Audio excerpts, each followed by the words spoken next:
Cette année-là, l'automne venait de commencer. Une brise douce, imprégnée du parfum des arbres salas de la forêt, située à l'extérieur de la ville de Sravasti, flottait doucement jusqu'à la cour du monastère de Jetavana. Des feuilles jaunes tombaient, çà et là, recouvrant la terre d'un tapis paisible. Le soleil, près de se coucher derrière les collines, projetait ses rayons dorés sur les colonnes de bois, illuminant la statue du Bouddha d'une lumière sereine et dorée. Ce soir-là, le bienheureux, après une journée passée en méditation, sortit de sa retraite et alla s'asseoir sous un ancien arbre sala, à l'ouest du monastère. Des centaines de moines et de fidèles laïcs étaient déjà réunis à ses pieds, en silence et dans le recueillement. Au loin, la cloche d'un groupe de pèlerins résonnait doucement, éveillant une onde subtile dans le cœur de l'assemblée.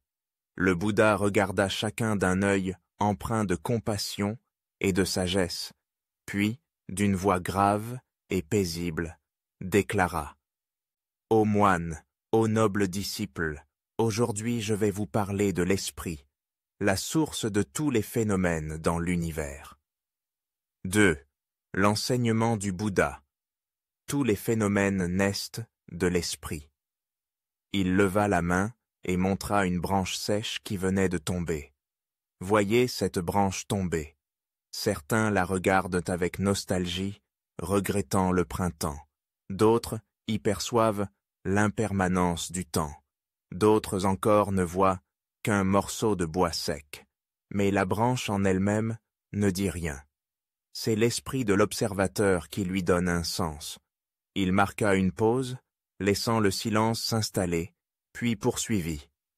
Ainsi, tous les phénomènes naissent de l'esprit. Quand l'esprit est joyeux, le monde semble lumineux. Quand l'esprit est sombre, même le ciel s'assombrit. Lorsque l'esprit s'élève, les phénomènes apparaissent. Lorsque l'esprit s'apaise, les phénomènes s'éteignent. Celui qui maîtrise son esprit est le véritable vainqueur. 13. L'esprit, le peintre du monde. Le Bouddha raconta une petite histoire. Un jour, 2 voyageurs traversèrent le même champ.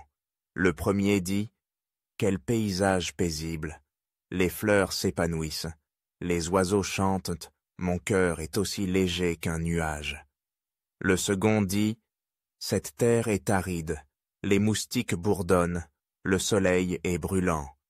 Quelle misère! Dites-moi, le paysage avait-il changé, ou seulement leur esprit? » Le Bouddha regarda les disciples avec douceur et profondeur, puis conclut. Ainsi, voir ne dépend pas des yeux, mais de l'esprit. Les yeux sont des fenêtres. L'esprit est le peintre qui colore le monde. 4. Un moine demanda « Seigneur, si l'esprit est l'origine de tous les phénomènes, comment le dominer ?» Le Bouddha sourit doucement et répondit d'une voix calme comme un ruisseau. L'esprit est comme un singe sauvage, sautant de branche en branche sans repos. Il est comme de l'eau agitée par le vent, jamais tranquille. Pour dompter l'esprit, il faut cultiver la moralité, sila, la concentration, samadhi et la sagesse, panya. La moralité garde l'esprit stable, la concentration l'apaise, la sagesse permet de voir la vérité. Il prit alors un verre rempli d'eau trouble et de sable.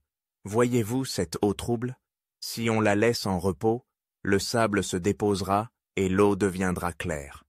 De même, si l'esprit est maintenu dans la pleine conscience, les illusions se calment et la sagesse émerge. Le ciel et l'enfer naissent dans l'esprit. À mesure que le crépuscule s'installait, les oiseaux rentraient à leur nid et l'air devenait plus frais. Le Bouddha s'approcha doucement d'un jeune moine, nouvellement ordonné, et lui demanda « Mon enfant, as-tu déjà eu peur de l'enfer ?» Le jeune moine hocha timidement la tête.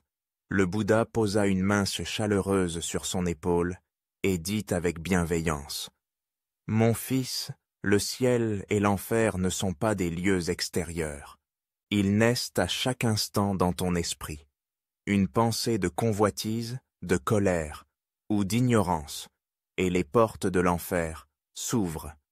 Un instant de compassion, de pleine conscience, d'amour, et le chemin vers le ciel s'éclaire. L'assemblée tomba dans un profond silence. Seul le chant discret des insectes résonnait comme une douce musique de méditation sous la voûte sacrée des arbres. Fin de l'enseignement. La lune se lève, l'esprit se calme, lorsque le soleil disparut complètement et que la lune s'éleva, baignant les vieux arbres d'une lumière argentée, le Bouddha conclut son enseignement par quelques mots simples, mais résonnant comme une cloche dans l'âme. L'esprit est la graine de l'univers. Ce que vous semez, vous le récolterez. Si vous revenez à vous-même et dominez votre esprit, alors aucun phénomène ne pourra plus vous enchaîner. Il se leva silencieusement, les mains jointes, tandis que la lumière lunaire illuminait son visage serein. Des centaines de moines se prosternèrent avec respect.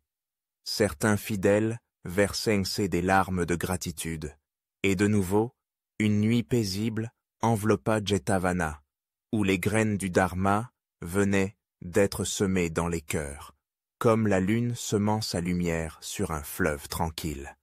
Conclusion. Revivre cet enseignement au monastère de Jetavana, c'est comme revenir à un temps de sérénité profonde. Et alors, nous comprenons. Ce n'est que lorsque ton esprit est clair, que tous les phénomènes brillent d'eux-mêmes.